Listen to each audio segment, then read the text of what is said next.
Hey guys, welcome back to Content is Profit. Today is very interesting episode. I have here the booklet that we discussed about 3 episodes ago with the marketing secrets from our partners here at HubSpot.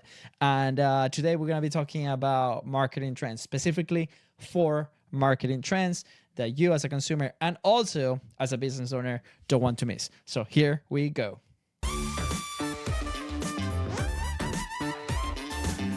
So there is no lie that audiences want to connect with brands that are present where they are, right? So we've had this conversation in the past where it's like, if you are a creator, where do you want to be? Where is the platform? Where's the best platform? Like we get that question all the time in our studio. Are we going to be a podcaster? Are we going to be a video podcaster? Do I need to create short form content? At the end of the day, if you're creating content for business purposes, you need to be where your audience is and be relevant there. So consumers spend a lot of time online reading, listening, and watching, and they build trust with creators they connect with.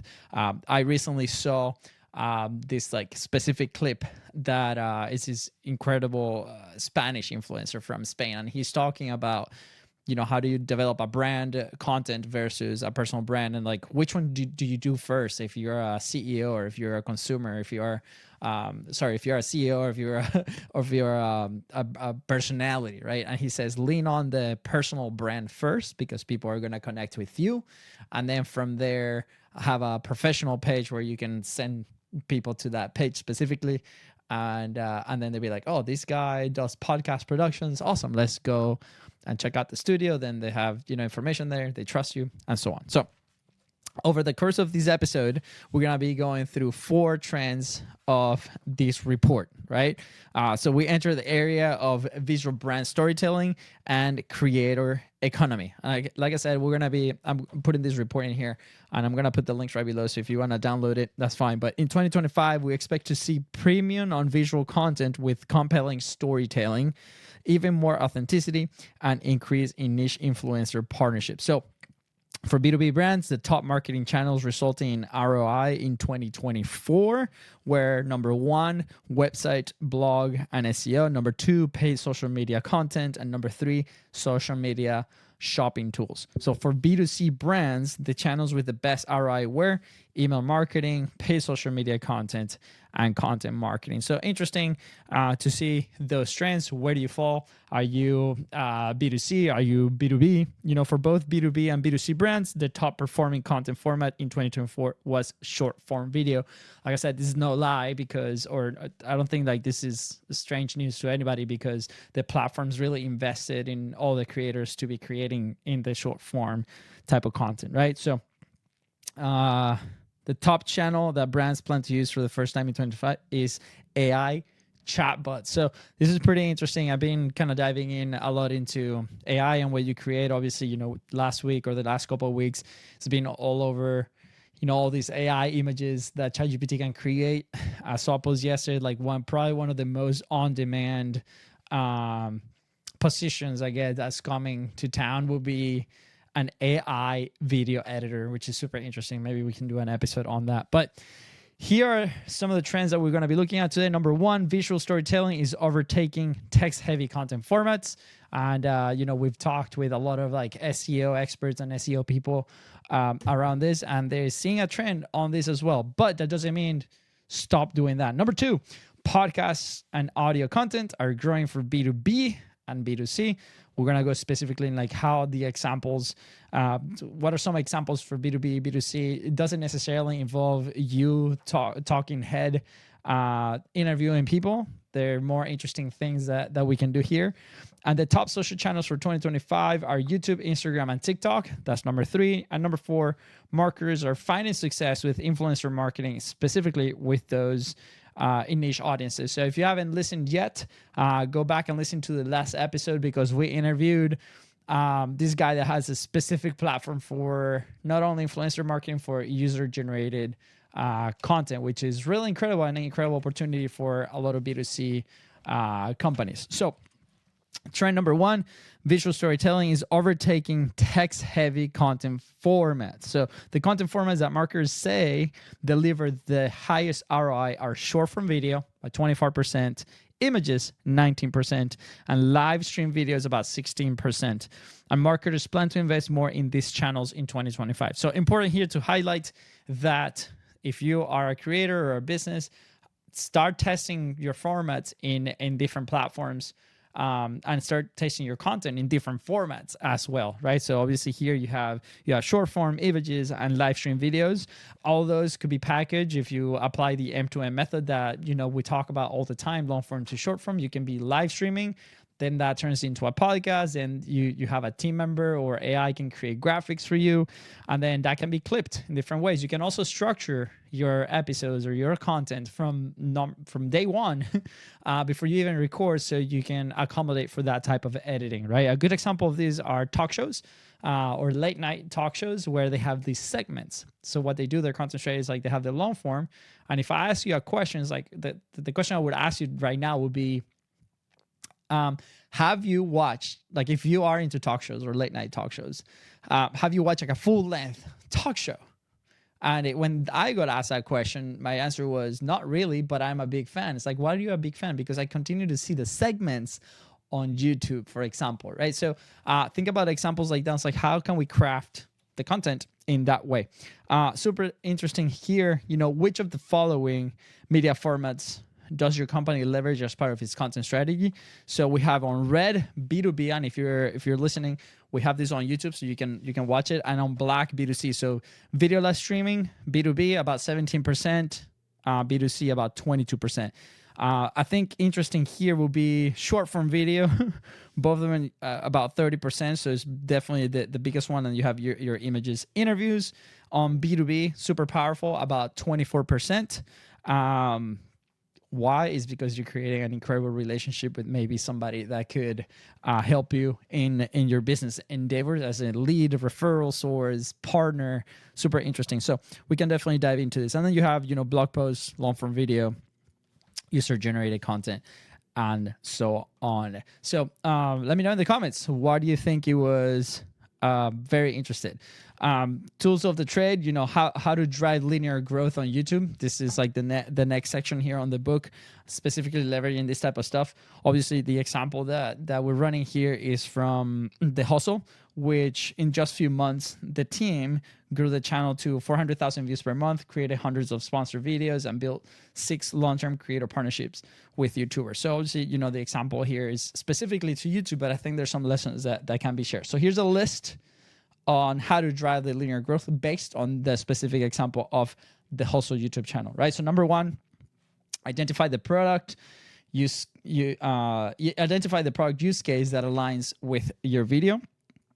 Tap into existing search demand using topic clusters and keywords to align with what your audience is searching for. If this is like too complicated, you can just go to YouTube and search the topic, and you kind of see the videos that are popping up that are popular. This is what YouTube is recommending, so you can grab ideas from there. There's other tools like SEMrush, for example, that you can type the topics.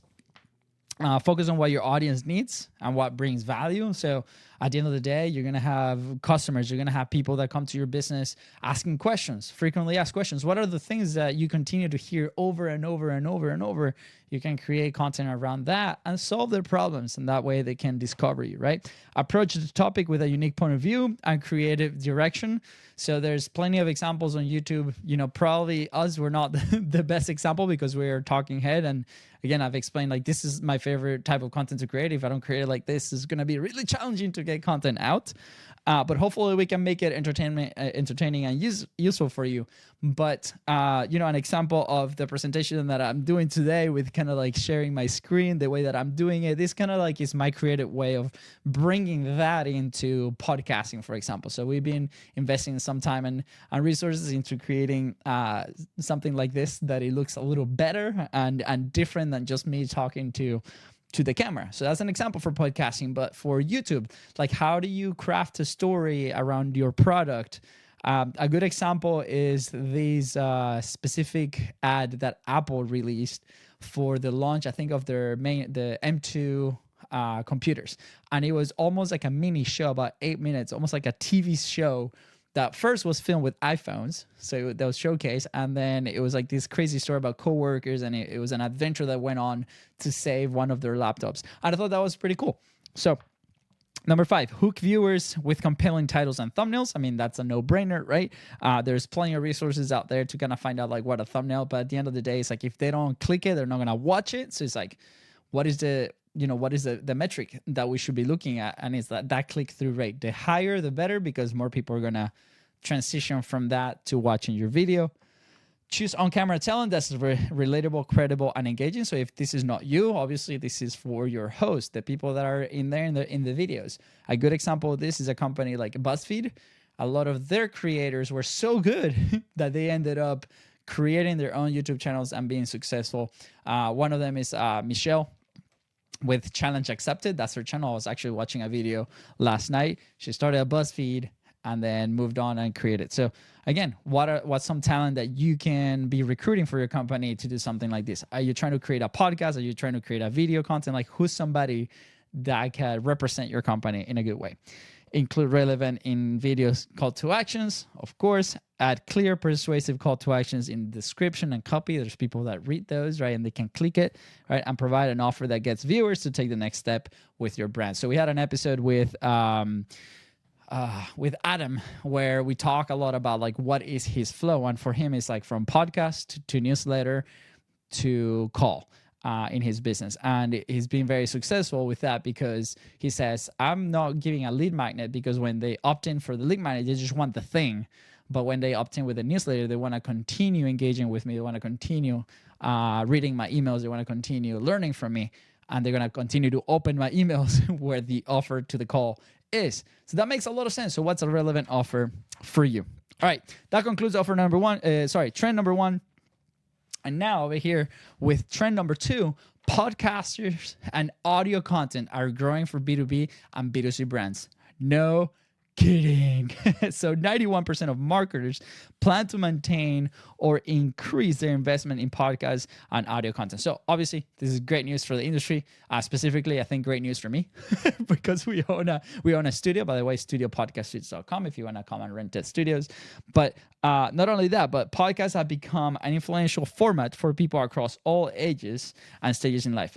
They're a unique mix of education, inspiration, and casual listening, where subscribers get to know the host and look forward to new episodes week after week. Around 100 million Americans listen to podcasts weekly. By the way, this stat has been growing in 2025. And as of 2024, podcast listening is at all-time high, which again, this year, that continues to go up and up. There's more active podcasts and so on. And everyone and their mother have a microphone now, which is incredible. It's so awesome. Your message needs to be heard. So get out there and put it out. And obviously, big fan of podcasts over here. Edison research show that not only are podcasts popular, but they're also influential. Long form, super important, right? 46% of weekly podcast listeners have purchased a product or service after hearing about it on a podcast. And this is not just a product of the podcaster or like the business doing it, but from the partnerships and the sponsors. So super interesting, obviously. And you know, there's no secret on why 91% of marketers plan to maintain and increase this. So if you're looking for a way to like very frictionless create content, I think podcasting is a great vehicle. You could start just with an audio podcast and then transition into a video podcast. So if you have the resources, go into that. If you have any questions, you know, we've worked with dozens and dozens of shows and in all the platforms. So we're happy to kind of guide you through the process and kind of go from there. So here's an interesting case, right? Like Wissio's co-founder, Chris Savage, hosts Talking Too Loud, a podcast as part of the Hotspot Podcast Network. Shout out to our network here.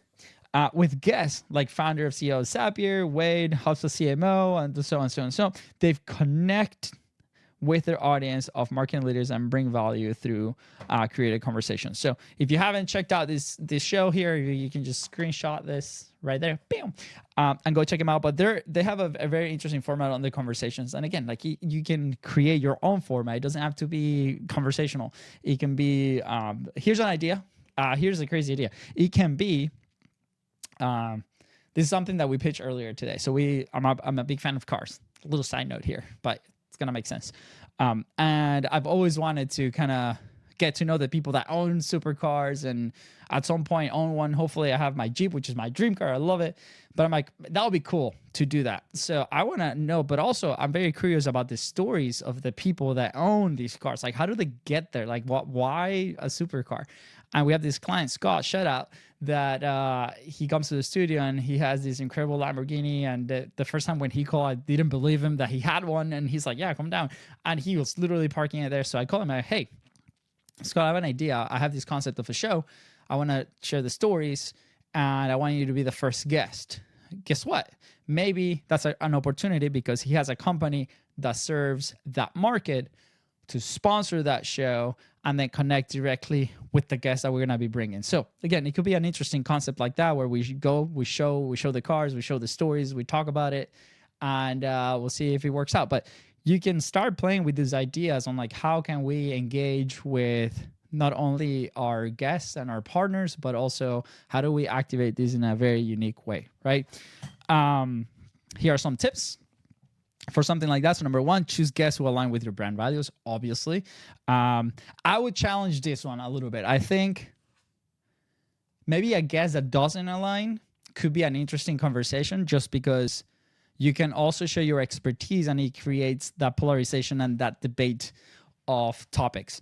And I think that's super valuable today when you can expose different points of views. So that's my challenge. Let me know if you agree with me or not. Teach people something in every episode. So hopefully we can, teach a lesson in every episode and move the needle forward for people. And then tell stories worth listening to. Encourage hosts and guests to share their personality and create an environment that facilitates honest conversations. So I think that has been probably one of the things that we lean on a lot in our show is whenever we have interviews, we create an environment where it is super easy for them to kind of open up and share the story. So I'll obviously recommend the same thing. All right. So far we have gone through the first 2 trends and they've been awesome. I think there's a lot to unpack there. So what we'll do is on the next episode, we're going to continue with trend number 3 and trend number 4. So just to quick recap over here. Let me find it. I'm flipping through these pages. Trend number 1 is visual storytelling is overtaking text-heavy content formats. So make sure that you're investing in the right vehicle, like, short form video, images, long form video, interviews, if you're B2B, right? And then trend number 2, podcasts and audio content are growing for B2B and B2C brands. If you want something specific for your B2B, where how can you turn your podcast or your platform, it could be a collaborative platform, you could do it with blog, you can do it with podcasts, you can do it with videos, into an active sales pipeline for high tickets, high services. Let me know. I'm happy to share the playbook that we've done over the years. So invest in those platforms. So thank you so much for staying with me on this kind of like almost like unpacking of strategies, which is super awesome. And we'll see you in the next episode where we're going to be going over trend number 3 and trend number 4. All right. With that said, thank you so much for tuning to the Content is Profit podcast, and I'll see you on the next episode. Take care.